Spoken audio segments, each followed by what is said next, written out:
Listo. Bienvenidos a todos. Lucy, tienes la palabra. Gracias. Muchísimas gracias, Jessica. Muchísimas gracias a todos por su asistencia. A nombre de Orlando Ruiz, nuestro fundador, de la Junta Directiva, de todos agradecemos su participación en estas 4 sesiones que ya vamos por la segunda hoy. Pregúntale al experto, que están direccionadas por el convenio que tenemos de cooperación entre el Instituto Roosevelt y ACELA. Bueno, para hoy tenemos, como estaba en nuestra programación,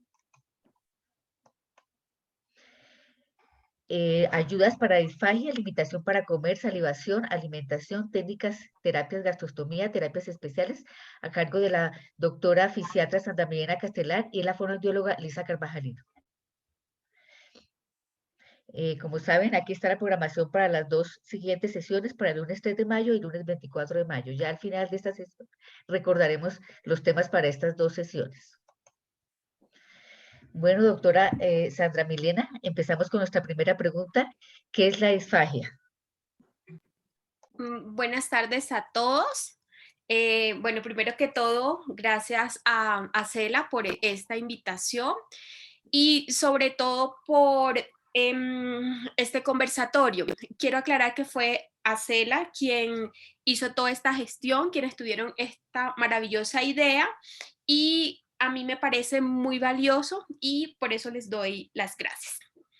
Bueno, para contestar la primera pregunta, que es disfagia, realmente hay muchas definiciones, pero la definición que más se acerca a la realidad es que la disfagia es una dificultad para comer cualquier consistencia de alimentos. Pueden ser líquidos, pueden ser semiblandos, blandos, semisólidos y sólidos. Esta alteración para comer se caracteriza porque involucra a 2 o más fases de la deglución. Las fases de la deglución son la fase anticipatoria, la fase oral y la fase faríngea. Si hay una dificultad para comer una o más consistencias en al menos 2 fases con o sin riesgo de broncoaspiración, hablamos de disfagia. Entonces, la disfagia es una alteración o dificultad para comer cualquier consistencia en 2 o más fases deglutorias con o sin riesgo de broncoaspiración. Se diferencia del trastorno deglutorio. Yo estoy segura que a veces habrán visto en sus estudios de cinedeglución que no se coloca disfagia, sino trastorno deglutorio.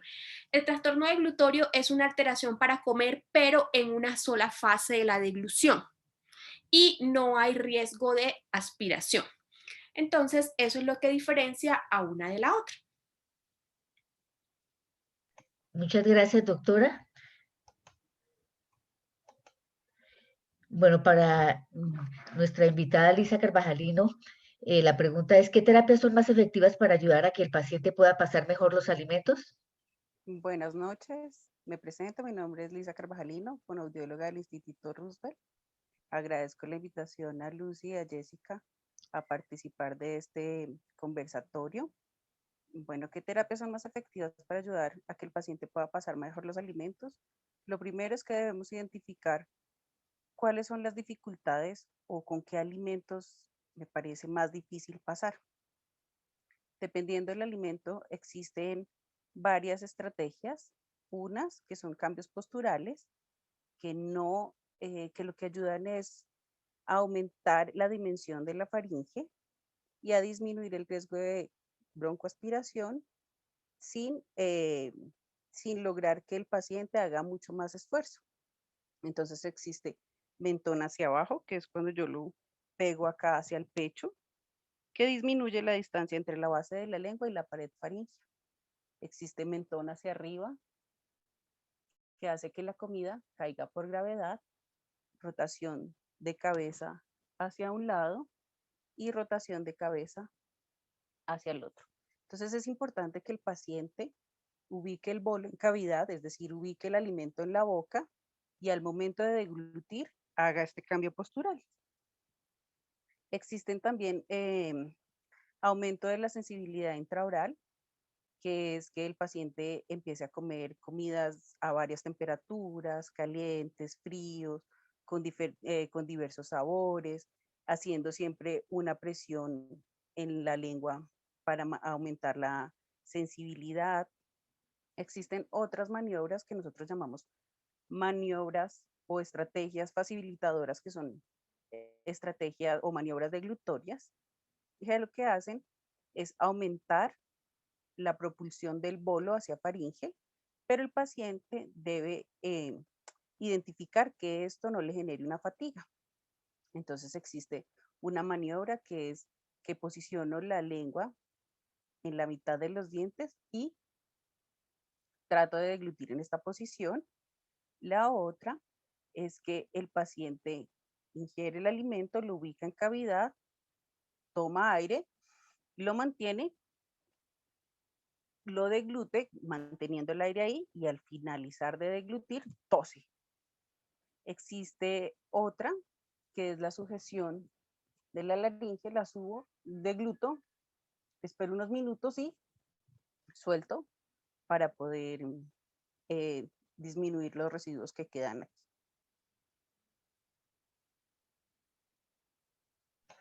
Bueno, muchísimas gracias. Continuaremos con la siguiente pregunta. Bueno, también para usted, si el paciente se cansa masticando, ¿qué se debe hacer?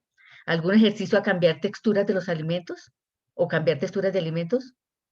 Bueno, debemos identificar que los pacientes empiezan a presentar una fatiga muscular y es por la pérdida de la fuerza de los músculos que intervienen en todo el proceso de alimentación. Entonces el paciente, al hacer apertura y cierre mandibular, es decir, abrir y cerrar la boca, se debe cansar. Debe identificar que esto pasa sobre todo con los sólidos y hay varios tipos de sólidos. Entonces sólido duro como una manzana, como una zanahoria. Hay sólidos un poquito más blandos como la carne de hamburguesa. Entonces lo que debemos es identificar qué tipo de sólido a mí me genera más cansancio al masticar y modificar la consistencia. La consistencia puede ir a consistencia semiblanda, humedecido con las salsas de, por ejemplo, un sudado bien salsudo. Si veo que es mejor el paso de todo lo que lleve alguna salsa, entonces puedo modificar los alimentos a estas texturas.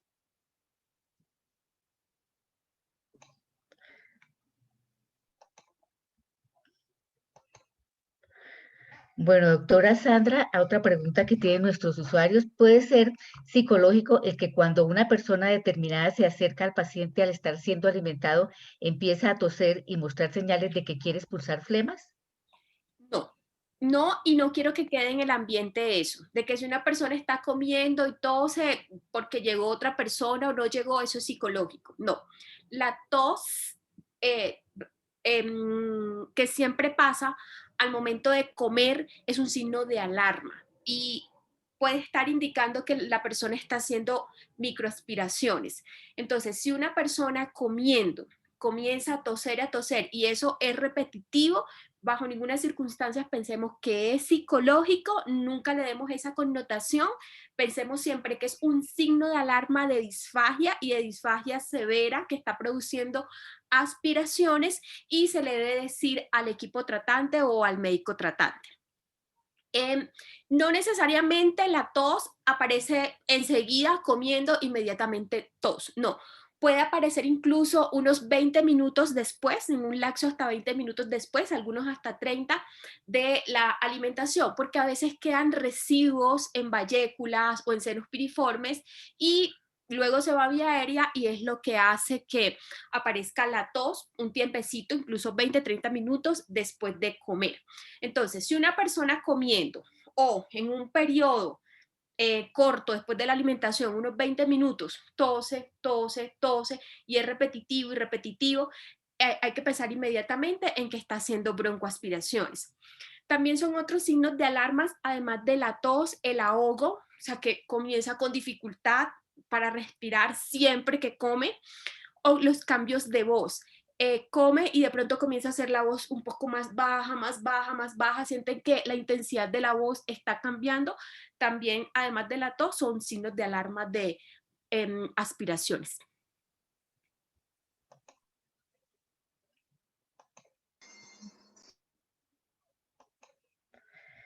Bueno, doctora Sandra, ¿qué medicamentos existen para mejorar la deglución? Ok, excelente pregunta. Mire, como tal, no hay medicamentos para la disfagia. O sea, para mejorar deglución o para disfagia ya instauradas, no hay ningún medicamento que podamos suministrar. Hay medicamentos para tratar el exceso de saliva en la boca que caracteriza a la patología o para hidratar un poco más la boca en personas que tengan resequedad, pero no hay un medicamento para deglutir. La deglución se trata de otras maneras, como pues se hablará más adelante y como lo explicará muy bien Lisa, con ciertas estrategias de terapia miofuncional, pero medicamentos como tal no existen. Muchas gracias, doctora.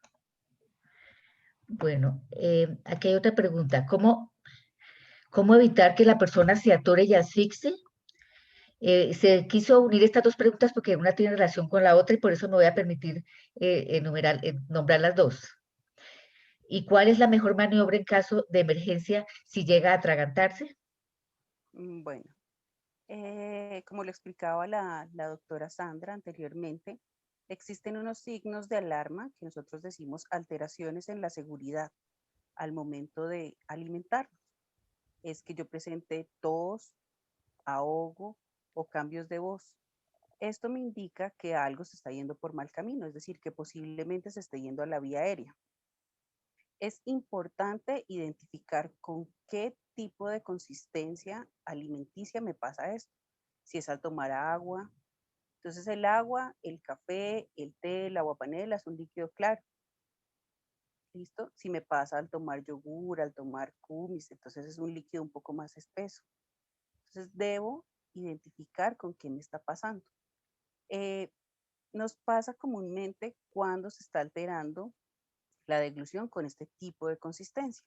Entonces lo que hacemos en terapia es enviar una signa de deglución que me permita corroborar que este alimento no se esté yendo hacia la vía aérea. Es por eso importante identificar lo que decía la doctora. Si tiene tos, si siente ahogo al momento de comer o si hacen cambios de voz, es decir, termino de pasar la comida y la voz me cambia y se me pone como así. Entonces ahí debemos modificar. Entonces es conveniente, con lo que me esté dando tos, suspenderlo hasta que yo me haga la signa de deglución. Existe la posibilidad de usar otro tipo de texturas o el uso de espesantes para modificar estos signos de alarma.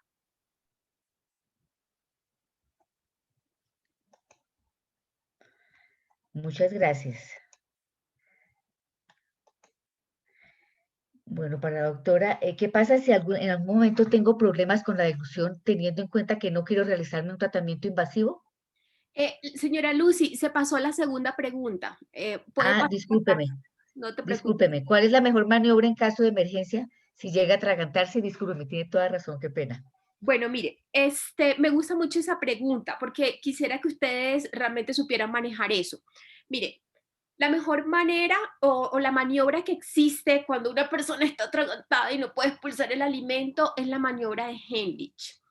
Pueden buscar un video en YouTube o pueden buscarlo en Google, realmente no es muy complejo para que puedan ver el video de realmente cómo se hace, pero es la manera más recomendada siempre desde medicina para poder manejar una persona que está atragantada.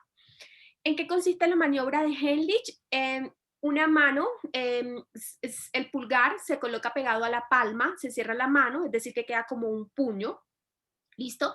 La otra mano está encima del puño y estas manos pegaditas se colocan entre el esternón y el ombligo. O sea, allí en toda como casi que el centro del abdomen, pero encimita del ombligo. Y si la persona se está atragantando, se hace un movimiento hacia arriba para lograr la expulsión del alimento. Se llama maniobra de Heimlich y es la maniobra que deben utilizar en caso de emergencias. Muchísimas gracias, doctora. Bueno, ahora sí con la siguiente pregunta. Era muy importante. Qué pena, y Lucy. básica. Hola, qué pena de interrumpir. Por favor, les pido que por favor apaguen los micrófonos y sus videos para que no interfieran con la presentación. Solamente nuestros expertos y Lucy Barrera tienen los videos y los micrófonos. Gracias. Qué pena. Sigue, Lucy. No, que decía que era muy importante la pregunta que había omitido, discúlpeme, importantísima porque es una cosa muy común que nos pase y es en nuestro día a día este atoro y este atragantamiento. Muchas gracias, doctora. Bueno, la siguiente pregunta, ¿qué pasa si en algún momento tengo problemas con la deglución, teniendo en cuenta que no quiero realizarme un tratamiento invasivo? Listo. Mire, los tratamientos invasivos tipo gastrostomía, traqueostomía y otros procedimientos que existen son decisión del paciente, o sea, de la persona que tiene la enfermedad y de su familia, en caso de que la persona con la enfermedad no pueda tomar la decisión de su realización. Entonces, cada quien es quien decide si me hago o no me hago tal procedimiento. El equipo interdisciplinar que maneja al paciente da unas recomendaciones médicas con base en lo que hay y lo que podemos ofrecer en medicina o en cirugía para tratar un síntoma o para tratar la enfermedad. Pero finalmente la decisión, y debe quedar muy claro, la toma el paciente y su familia. Si una persona tiene indicación de gastrostomía, porque tiene alto riesgo de broncoaspiración, porque está broncoaspirando o porque tiene una desnutrición severa y no puedo dar todo el soporte nutricional por boca para mejorar la desnutrición, el equipo interdisciplinario hará la recomendación. Le dirá, mire, nosotros recomendamos realizar gastrostomía porque el paciente está broncoaspirando, puede hacer una neumonía y puede hacer un paro respiratorio. ¿Listo? Pero pues ustedes tomarán la decisión conforme a lo que pues cada persona haya decidido. Entonces, si se sugiere la gastrostomía y la persona o su familia no la acepta, es correcto, no es que sea incorrecto, no, es correcto, claro que sí, pero pueden haber unas complicaciones. Y es que si está broncoaspirando, puede tener una neumonía aspirativa, se puede sobreinfectar y puede haber un paro respiratorio. Bueno, muchísimas gracias, doctora. Vamos con la siguiente pregunta que también ya introduce a nuestro siguiente tema. ¿Qué es la gastrostomía y cuánto está indicada? Doctora Sandra. Claro que sí. Bueno, mire, la gastrostomía es un procedimiento médico-quirúrgico que consiste en abrir una vía desde el estómago hacia el exterior.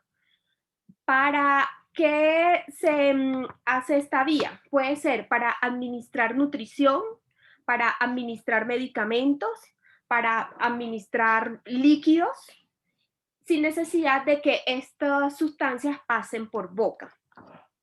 La gastrostomía es la última opción de alimentación cuando la vía oral no es segura.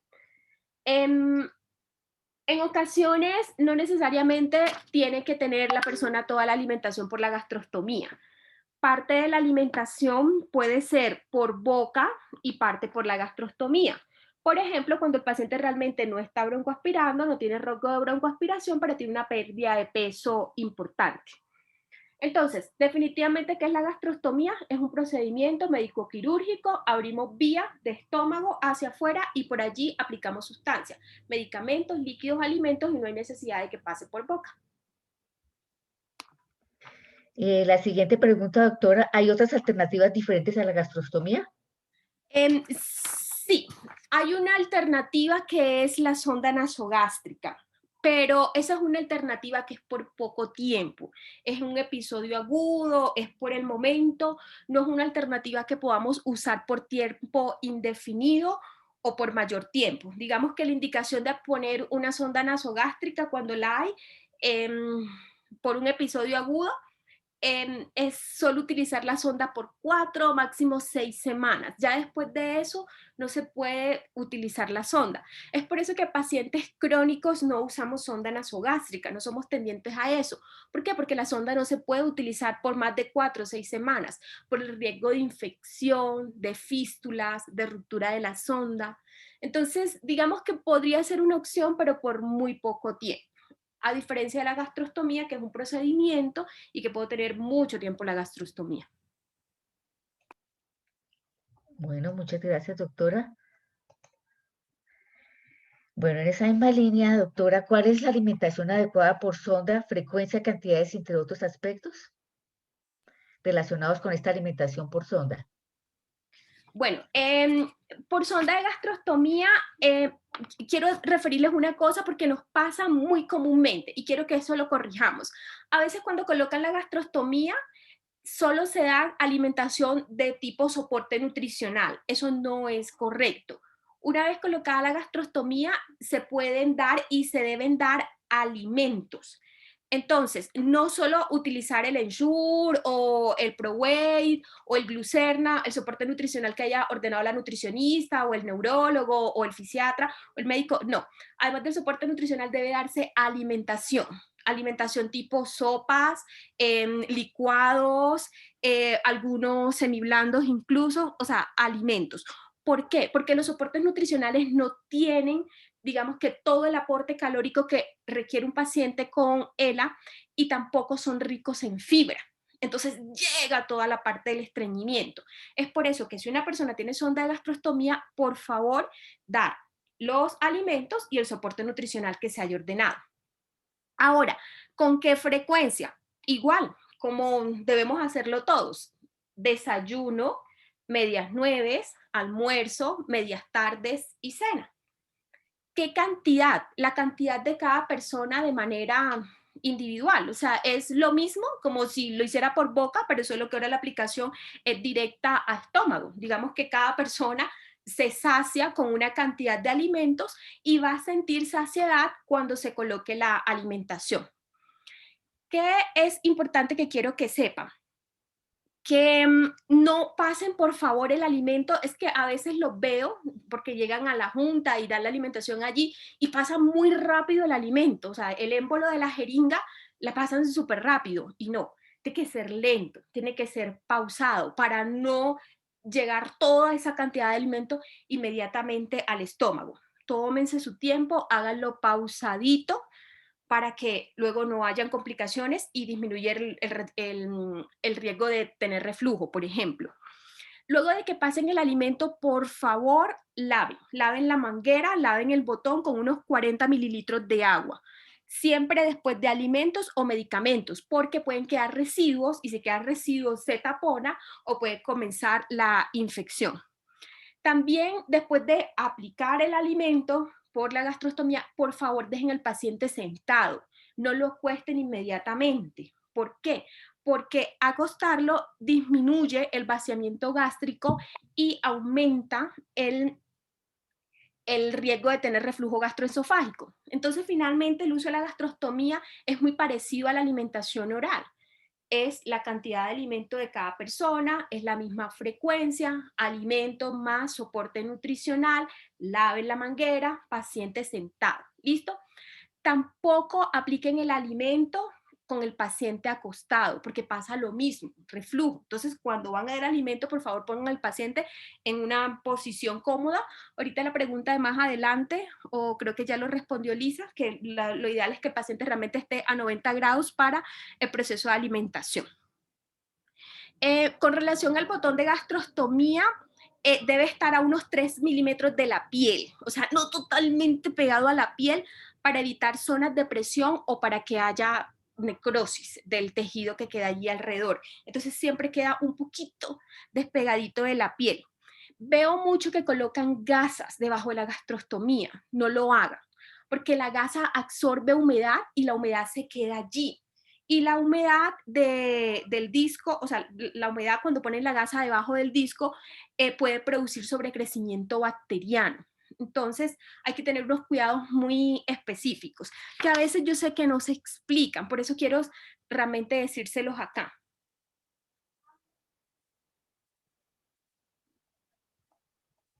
Listo. La otra pregunta, ¿qué signos de alerta debemos tener presente para cambios de botón gástrico?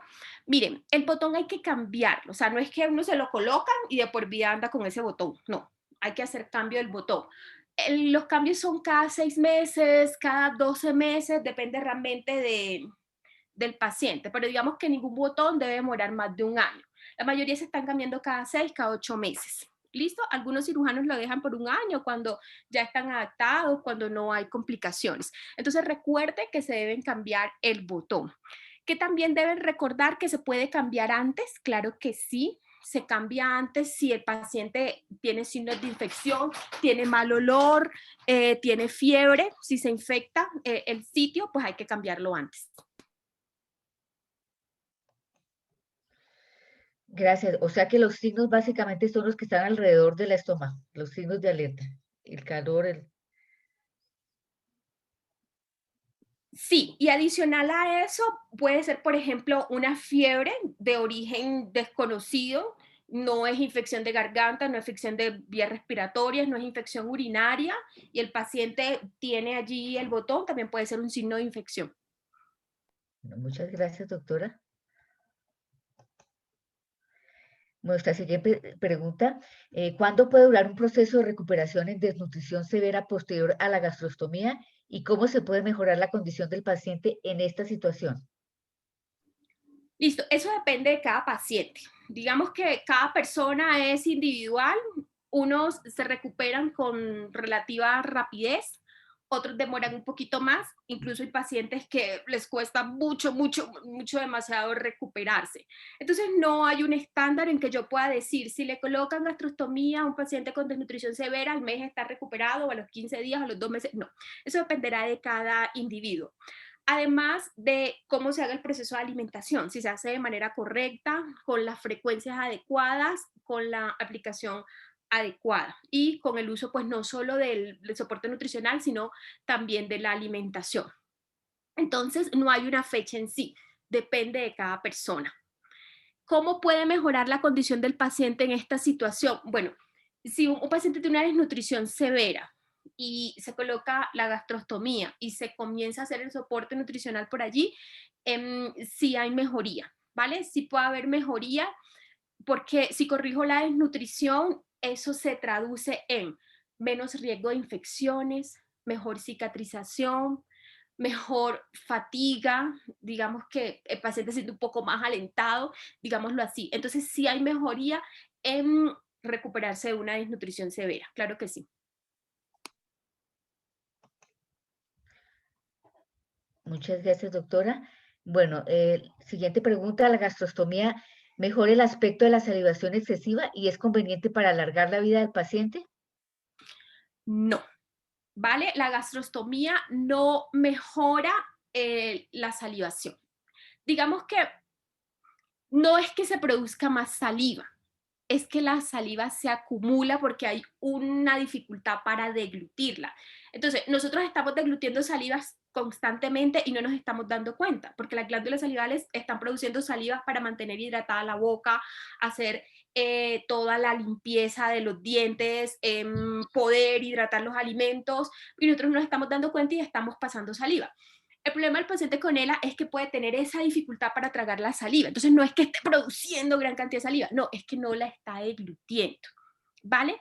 Si coloco gastrostomía, no espero realmente que mejore la acumulación de saliva en la boca, no, eso realmente va a continuar. Entonces debo buscar medidas para disminuir la cantidad de saliva que tengo, que hay medidas para eso y ahorita lo hablaremos. Entonces, en definitiva, ¿la gastrostomía mejora el aspecto de la salivación que está en la boca acumulada? No, ¿ok? ¿La gastrostomía alarga la vida del paciente? Sí, sí. Está demostrado que la ventilación mecánica invasiva y no invasiva y la gastrostomía mejoran la sobrevida de los pacientes, ¿vale? Porque la gastrostomía pues disminuye, no elimina por completo, pero sí disminuye el riesgo de aspiración, permite un mayor aporte nutricional y mejorar pues la parte de desnutrición que se acompaña al paciente. Entonces la gastrostomía sí alarga la vida del paciente. Un punto importante es que como no mejora el exceso de saliva que tengo en la boca, la persona puede broncoaspirar con la propia saliva, ¿vale? Entonces la saliva puede estar deglutiéndola con dificultad, pero deglutiéndola hacia la vía respiratoria. Por eso, a pesar de tener gastrostomía, hay que manejar el síntoma de no poder deglutir la saliva que está en boca. Bueno, continuando con este tema tan importante, que es la salivación. Entonces, ahora sí entramos a ¿a qué se debe el exceso de salivación? Primera pregunta. Y la otra que tiene mucha relación, ¿qué factores pueden aumentar la salivación espesa en el vulvar? Entonces, empecemos con la primera. Bueno, no, como decía la doctora Castelar, no es que haya un exceso en la salivación, sino que los músculos de la boca empiezan a perder la fuerza y ya no hay fuerza para poder propulsar la saliva hacia atrás. Es por eso que se empieza a acumular en la parte anterior, hacia los dientes, y empieza a escurrir. Pero no es que haya un exceso, sino que ya no tenemos fuerza en los músculos para poder deglutirla. Existen algunos medicamentos que hablará la doctora Sandra que nos inhiben la producción de saliva. ¿Qué factores pueden aumentar la salivación espesa en el vulvar? Bueno, la salivación espesa se puede presentar en cualquier tipo de ELA y es que la pérdida de los músculos, de la fuerza de los músculos hace que nosotros nos volvamos respiradores orales. ¿Qué quiere decir esto? Que permanezcamos más tiempo con la boca abierta y es decir, que tomemos el aire, inhalemos y exhalemos el aire, pero por boca, lo que hace que se resequen las mucosas, que haya más propagación de bacterias en la cavidad oral y por eso la lengua empieza a tener un color blanquecino, un color amarillento, que hace que la salivación se vuelva mucho más espesa. Bueno, muchas Hago un gracias. paréntesis acá y ya que la doctora había hablado de gastrostomía, el hecho de que los pacientes tengan gastrostomía no quiere decir que descuidemos la higiene oral. Nosotros, a pesar de tener gastrostomía, estamos todo el tiempo deglutiendo saliva. Es por eso que es tan importante el aseo en boca para que esa saliva no se seque tanto y no se haya tanta propagación de bacterias y empiezan las caries, el sangrado gingival, empiezan muchas patologías en boca a largo plazo. Muchas gracias. Bueno, las siguientes, aquí unimos tres preguntas que nos enviaron porque tienen toda la relación. Entonces, la primera, ¿cuál es el tratamiento efectivo para la salivación y flemas abundantes? La otra, ¿qué medicamentos hay disponibles para controlar la salivación y cómo funciona la toxina? Entonces, doctora, como las tres tienen relación, le damos la palabra. Listo, gracias, señora Lucy. Bueno, el tratamiento efectivo para la salivación es hacer ciertos ejercicios para poder deglutir la saliva que está o para poder sacarla, como lo dijo Lisa, y el uso de ciertos medicamentos. ¿Vale? Los medicamentos más utilizados son la atropina en gotas, la usamos mucho, la mitriptilina, la imipramina, la iosina, que es como la buscapina, y la toxina botulínica. Digamos que son los medicamentos que más utilizamos en nuestro medio. ¿Cómo funciona la toxina? La toxina es una toxina, como su nombre lo dice, y aplicada en las glándulas salivales produce una parálisis flácida del músculo de las glándulas. Entonces, al paralizar el músculo de las glándulas no pueden hacer la producción de saliva y disminuye la producción de este líquido, ¿vale? Así funciona. La toxina no es digamos que el primer medicamento que utilizamos para manejar la salivación. Cialorrea, le llamamos nosotros. ¿Por qué? Porque la toxina puede tener efectos adversos importantes. Por continuidad puede producir la parálisis no solo de los músculos de las glándulas salivales, sino la parálisis de los músculos faríngeos. Entonces puede exacerbar una disfagia ya de base. Entonces por eso somos cuidadosos, porque podemos empeorar la disfagia de un paciente. 2, porque debe aplicarse en sala de cirugía. El paciente debe estar bajo sedación, incluso algunos bajo anestesia.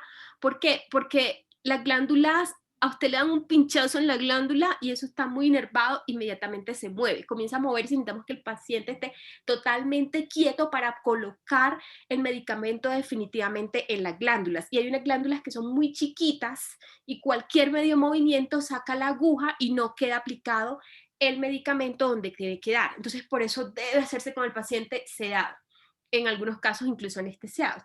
Entonces, sedar y anestesiar un paciente con ELA tiene unos riesgos, ¿vale? Y se debe hacer por personas entrenadas, se debe hacer con guía ecográfica. Yo debo ubicar el ecógrafo en la glándula, verificar que esté bien y pueda colocar el medicamento donde debe colocarse. Entonces, por eso la toxina realmente no es la primera opción. La utilizamos ya en opciones finales cuando los medicamentos anteriores, que son vía oral, tipo atropina, amitriptilina, iosina, no han funcionado. Bueno, siguiendo con este tema tan importante, ¿qué ejercicios y herramientas recomienda para evitar el exceso de salivación en la vida cotidiana? Relacionando también con esta, ¿qué técnicas hay para mejorar la salivación o para deglutir la saliva y para hidratar la saliva? Y lo mismo, ya la última, pues existe un dispositivo que se pueda usar para remover el exceso. Nuevamente, como la anterior, unimos tres preguntas que están muy relacionadas. Gracias, Lucy. Los ejercicios o las herramientas que recomiendo para evitar el exceso de salivación en la vida cotidiana es el consumo de cítricos, que hacen un aumento de salivación. Entonces, si tenemos ya dificultad para deglutir la saliva, comiendo cítricos aumentamos más la salivación. Los ejercicios, como los decíamos anteriormente, no existe un exceso de salivación, sino la dificultad para deglutir mi propia saliva. Es importante estar en terapia fonoaudiológica a pesar si tengo o no tengo gastro, con el objetivo de mantener activos los reflejos protectores de la vía aérea. ¿Qué quiere decir esto? Los pacientes con ELA tienden a disminuir el desencadenamiento de los reflejos protectores. ¿Qué quiere decir? Que a veces nosotros con un palito tocamos una parte específica en la boca y nos dan o ganas de vomitar, o ganas de pasar, o ganas de toser. Esos reflejos tienden a inhibirse hasta desaparecer. Es donde existe el riesgo de broncoaspirarnos y hay dos tipos de broncoaspiración o microaspiraciones, silentes, que es que a mí ni me da tos ni me dan ganas de vomitar, y unas que sí son microaspiraciones que o yo toso, pero mi tos ya no es tan efectiva para sacar los excesos de salivación. ¿Ya me escuchan mejor?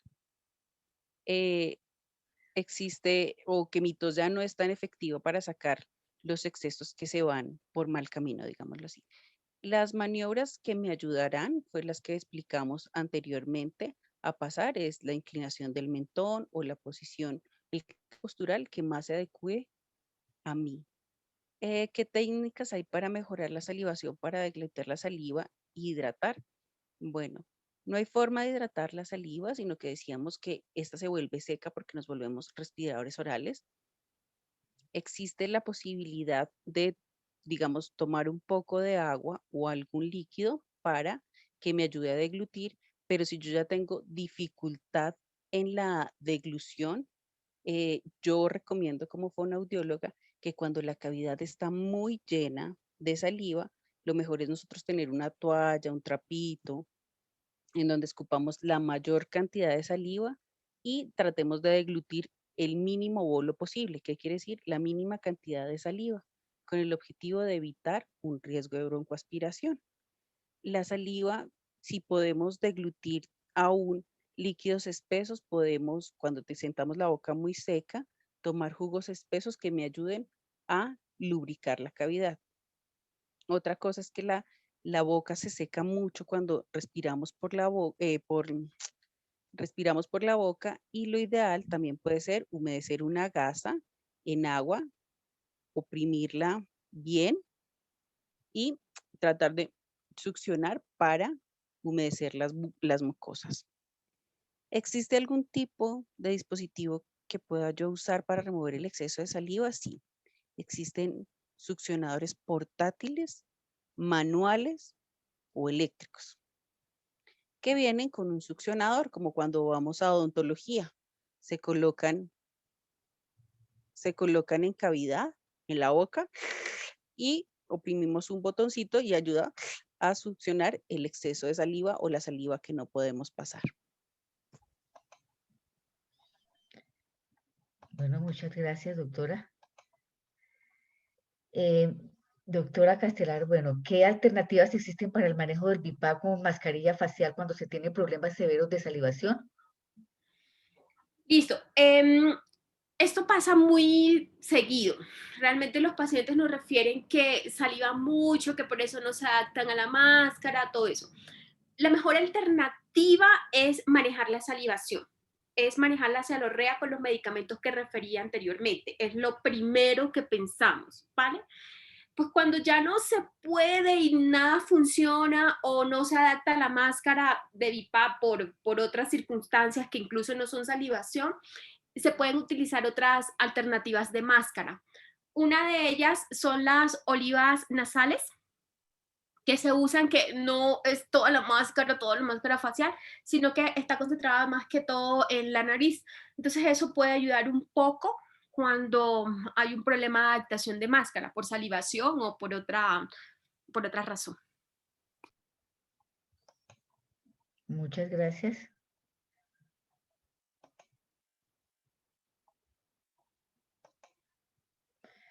Bueno, ¿qué posición es mejor para dormir si el paciente sufre exceso de salivación?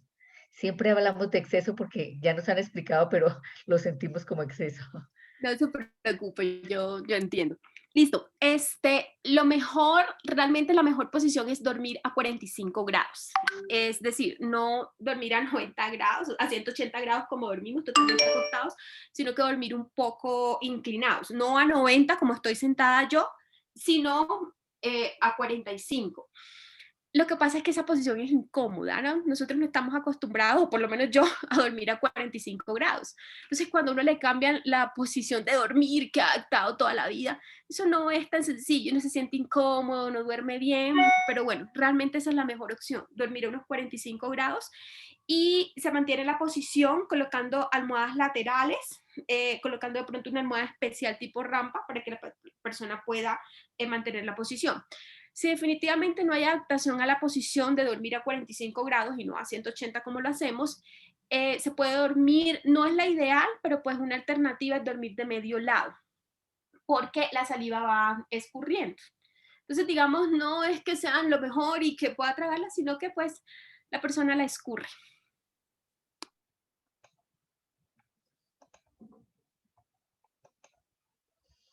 Bueno, ¿qué hacer cuando un paciente de 2 años de gastrostomía, a pesar de las terapias, no quiere pasar su propia saliva? ¿Cómo se da el manejo? Bueno, como lo decíamos anteriormente, no es que no quiera pasar su propia saliva, sino que no puede pasar su propia saliva. Las estrategias que hemos dado y la importancia de continuar una intervención fonoaudiológica a pesar de tener gastrostomía.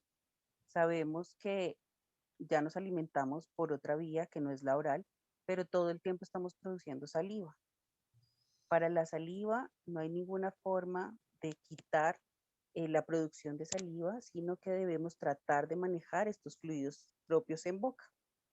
Entonces es importante trabajar el desencadenamiento de reflejos, cuál es la posición más específica para pasar esta saliva, cómo podemos disminuir el paso del bolo tan grande de saliva, que eran las estrategias que decíamos, escupir lo que más se pueda, succionar la mayoría y deglutir lo más poco de saliva que tenga. Pero entonces acá sí queremos hacer énfasis en que a pesar de que tenga la gastrostomía, es necesario continuar con la intervención fonoaudiológica para seguir trabajando todos estos procesos en el paso de la saliva. Muchas gracias, doctora. Bueno, con la siguiente pregunta, ¿cómo realizar adecuado lavado de dientes sin riesgo de atoramiento o broncoaspiración? Bueno, como lo decía anteriormente, es importante que continuemos con la higiene oral a pesar de alimentarnos por otra vía. Pues nosotros sabemos que respiramos, que permanecemos con la boca abierta, que la boca se llena de bacterias, que al ser respiradores orales las encías tienden a inflamarse, a sangrar, que pasamos el cepillo y empiezan a sangrar, a ser más propensos a que nos dé caries. Entonces, hay una crema a base de caléndula que existe la posibilidad de ingerir sin ninguna alteración. Entonces, si el paciente no logra deglutir digamos, la saliva, podemos humedecer una gasa con agua, la exprimimos al máximo, la untamos con la crema base de caléndula y la podemos pasar por todas las caras vestibulares o palatinas y nunca dejar de lado la lengua, como haciendo una especie de barrido. Los residuos y enjuagamos, mojamos la gasa en agua y limpiamos los excesos de crema. Esto ya lo que queda o el residuo de crema que queda en las mucosas, el paciente se lo puede pasar porque no tiene ninguna dificultad. También podemos hacer humedeciendo el cepillo, untándolo con este tipo de crema, sacudimos bien el cepillo que no queden excesos de agua, tratamos de hacer un cepillado. Esta crema casi no produce espuma, entonces por eso el paciente no va a sentir la sensación de escupir. Si vemos que, no, que le queda difícil escupir después de haber cepillado, porque es que el cepillo tiene unas cerdas que permiten hacer un mejor barrido interdental, es decir, entre la unión de los dientes, y podemos con la gasa retirar los excesos de crema que queden.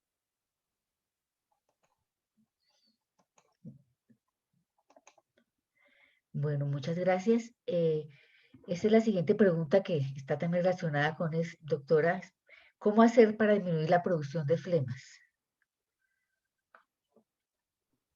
Bueno, es que yo no sé si flemas se refieren a la, que es lo que estamos hablando con Lisa, digamos que a la producción de secreciones, pero que vienen de vías respiratorias. Creo que se enfocan allí. Es que pasa, es muy parecido a lo que pasa con la salivación. El problema de algunos pacientes con enfermedades neurológicas es que tienen debilidad de los músculos ventilatorios y por tanto no pueden expulsar las secreciones que estamos constantemente también secretando del aparato respiratorio. Entonces esas secreciones comienzan a acumularse y como comienzan a acumularse, ahí vienen, digamos que dificultades mayores y vienen sobre infecciones y todo eso. Entonces, realmente para mejorar la eliminación de secreciones respiratorias se debe hacer terapias respiratorias. Hay técnicas para eso, hay técnicas manuales, hay vibración, hay percusión, hay muchas técnicas para mejorar la expulsión de las secreciones que se están, que están produciéndose desde el aparato ventilatorio. Y en algunos casos también hay que hacer aspiraciones. Cuando ya hay mucha acumulación y no se puede manejar como con terapia respiratoria manual, nos toca aspirar las secreciones que se han producido. Sí, nosotros dejamos esta pregunta porque como usted bien lo expresa, está muy relacionada con la anterior en términos de que por la debilidad muscular siempre hay este aumento tanto de saliva como de flemas. No se pueden movilizar por esa debilidad muscular.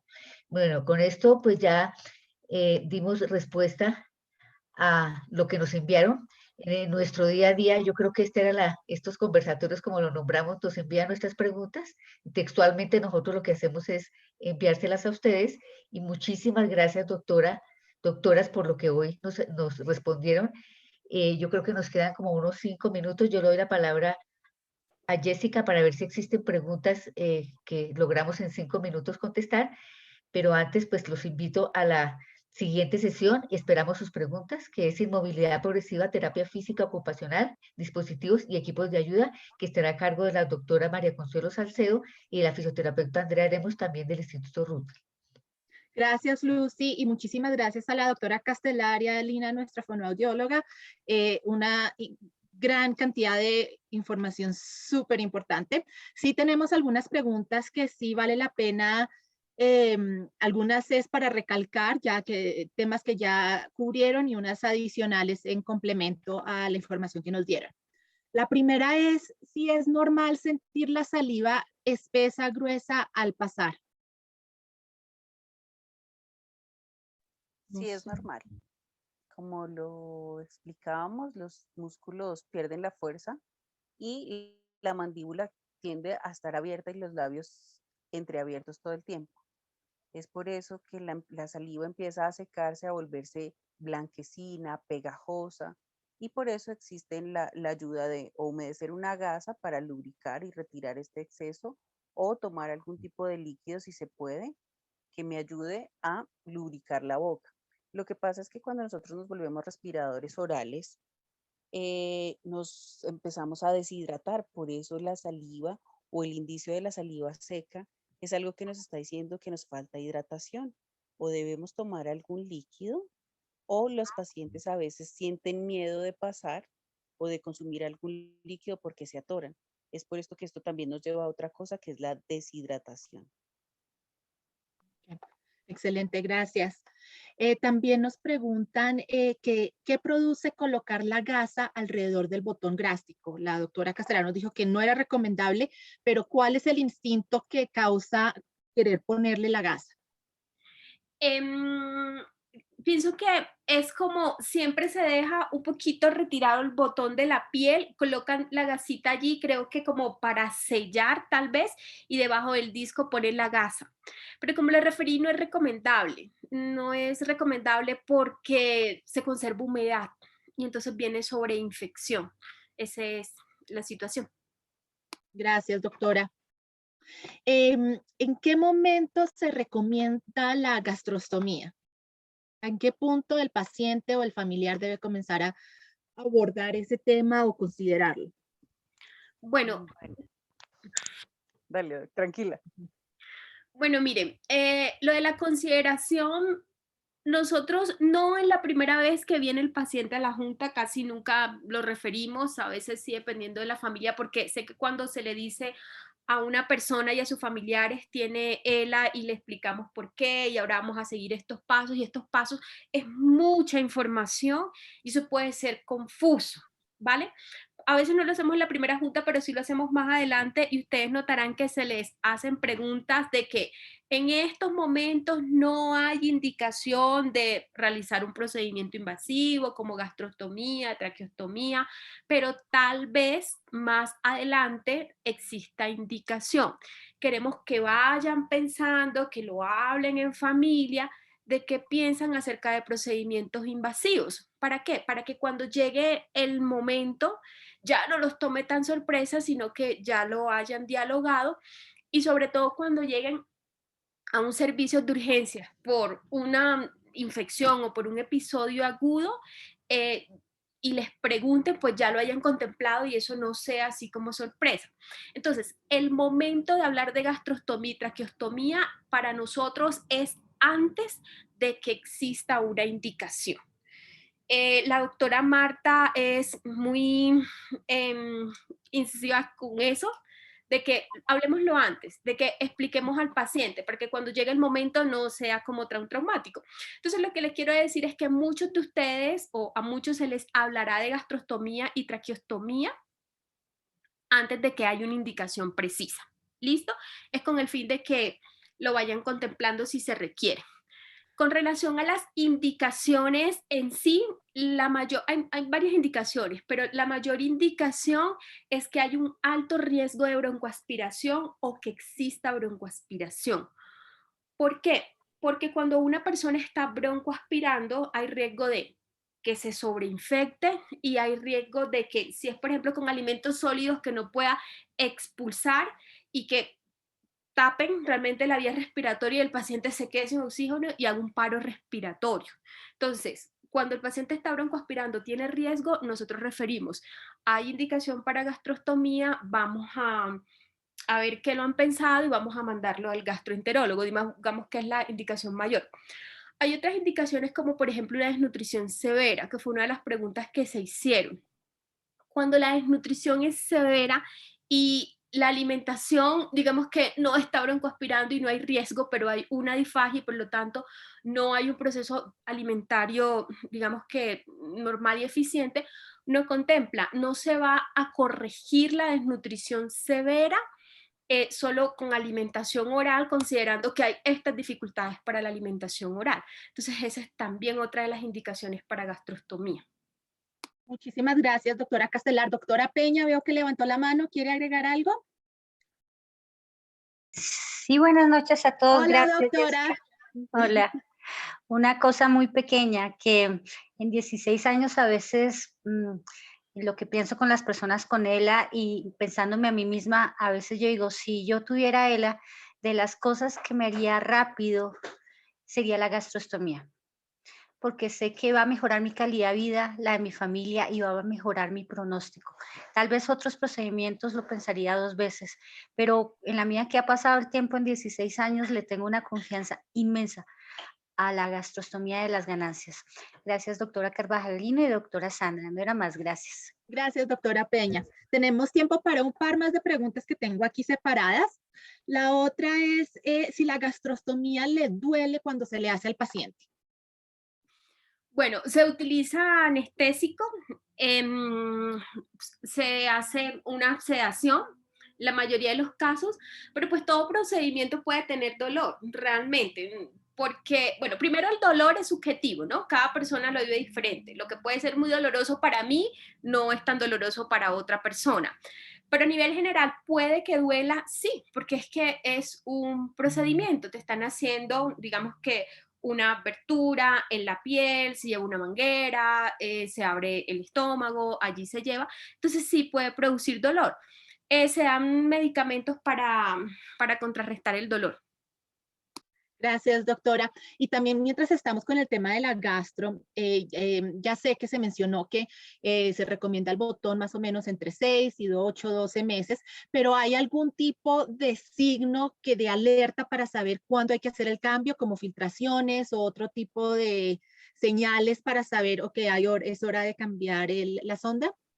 Sí, si está taponada y no pasa alimento, pues hay que cambiarla. O sea, se pasa líquido y definitivamente no se destapa, pues hay que hacer cambio porque se tapó y no hay manera. Si está infectado, hay que cambiarlo. Si se está haciendo fibrosis y se está pegando la piel, también hay que cambiarlo.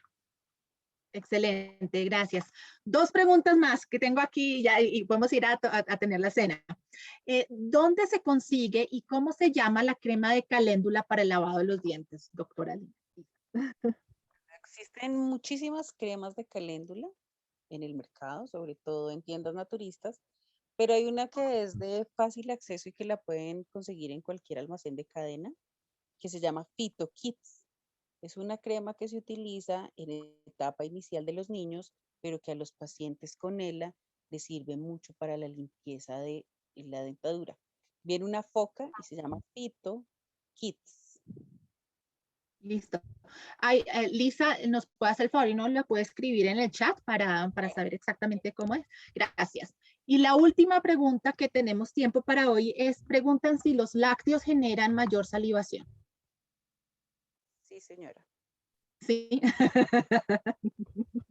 Todo lo que tenga que ver con mantequilla, con leche, aumentan la salivación. Okay. También le aumentan los dulces, aumentan salivación. El ácido aumenta salivación. Ok. Pues eso era todo en preguntas por hoy. Acabamos muy puntuales a las 7.